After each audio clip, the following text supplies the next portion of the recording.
বাবা মা আদর করে ইসলামের প্রথম খলিফার সাথে মিলিয়ে ছেলের নাম রেখেছে আবু বক্কর। সমাজের অনেকেই তাকে ডাকে বক্কইরা বলে। মা বাবা নাম রেখেছেন আব্দুল কুদ্দুস, সমাজের লোকেরা তাকে ডাকে কুদ্দিসা বলে। আস্তাগফিরুল্লাহ, এ কেমন তুচ্ছ তাচ্ছিল্য। মা বাবার নাম রেখেছেন ইসলামের প্রথম 3 নিরপেক্ষকারী সাহাবীর নামে ওয়াক্কাস, লোকেরা তাকে ডাকে আক্কাইসা বলে। কেউ যদি আপনার নাম বিকৃত করে ডাকে কেমন লাগবে? নিশ্চয় ভালো লাগার কথা নয়। তাহলে আপনি কেন অন্যের নাম বিকৃত করে ডাকছেন? এমনটা কিছুতেই করা যাবে না। প্রত্যেকের কাছে নিজের নামটা বড় পছন্দের, বড় আদরের, বড় যত্নের। কারণ এ নামেই তাকে সম্বোধন করা হয় এবং এ নামটাই তার প্রাথমিক পরিচয় বহন করে। তাই অন্যের ভালোবাসা, আবেগকে গুরুত্ব দিন। অনেক সময় আমরা ভালো নাম বা উপাধিকেও খারাপ অর্থে ব্যবহার করি। যেমন কাউকে বললাম পণ্ডিত বা বুদ্ধিজীবী, কিন্তু সে মূলত পণ্ডিত বা বুদ্ধিজীবী নয়। এটাও এক ধরনের বিদ্রূপ। সহজ কথায়, প্রত্যেকের তার নিজের নামটা যে শব্দে শুনতে পছন্দ করে তাকে সেই নামেই ডাকুন। এটাই ইসলামী শিষ্টাচার। মন্দ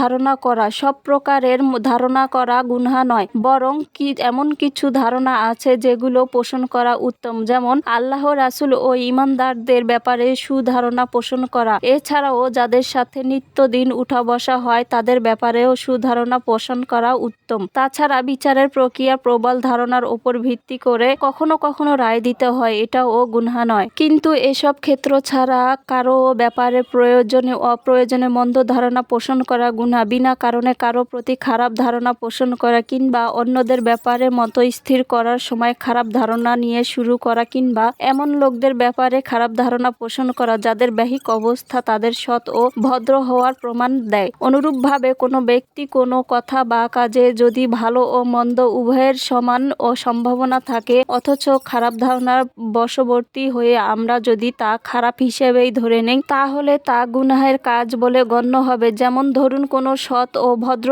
লোক মাহফিল থেকে চলে যাওয়ার সময় নিজের জুতার পরিবর্তে অন্য কারো জুতা উঠিয়ে নিলেন। আমরা যদি এখন ধরে নেই জুতা চুরি করার উদ্দেশ্যেই তিনি এই কাজ করেছেন তাহলে তা সুধারণা হবে না, কারণ তার ভুলেও এমনটা হতে পারে। ভালো সম্ভাবনার দিকটি বাদ দিয়ে খারাপ সম্ভাবনার দিকটি গ্রহণ করার কারণ হলো ধারণা। এজন্যই অনুমান নির্ভর কথা বলতে আল্লাহ নিষেধ করেছেন, কিন্তু আমরা এই কাজটাই বেশি বেশি করি। এভাবে কথা বলা হলো কবিরা গুনাহ, কারণ বেশিরভাগ আনুমানিক বা নির্ভর কথাগুলো সঠিক হয় না। নিশ্চয় আন্দাজ আর অনুমান কখনো সত্যের বিকল্প হতে পারে না। বিশ্বনবী সাল্লাল্লাহু আলাইহি সাল্লাম বলেন, তোমরা খারাপ ধারণা থেকে বেঁচে থাকো, কেননা খারাপ ধারণা প্রসূত বিষয় সর্বাপেক্ষা মিথ্যা। সহিহ মুসলিম, হাদিস নাম্বার 6430। সাইয়েদিনা উমর রাদিয়াল্লাহু আনহু বলতেন, একজন মুসলিমের জন্য আরেকজন মুসলিমের কথাকে খারাপ মনে করা কিছুতেই উচিত নয়। মুসলিমের উচিত খারাপ ধারণার পরিবর্তে ভালো ধারণা পোষণ করার চেষ্টা করা। আল তাহমিদ, হাদিস নাম্বার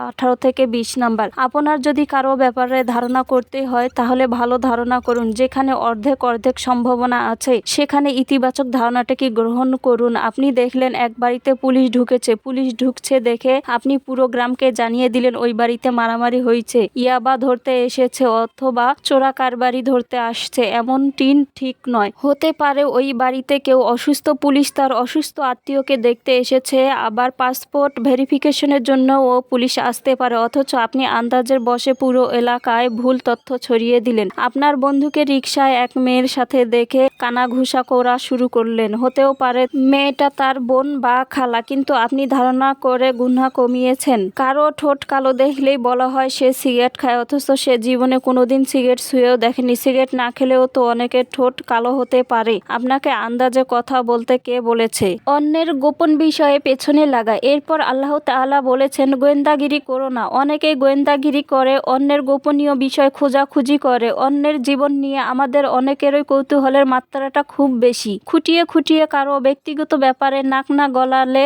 যেন পেটের ভাত হজমই হতে চায় না। অন্যের জীবনের ব্যক্তিগত জায়গাগুলো নিয়ে নিঃসংকোচে আমরা প্রায়ই হুটহাট মন্তব্য বা প্রশ্ন করে বসি। যেমন, আপনার বেতন কত?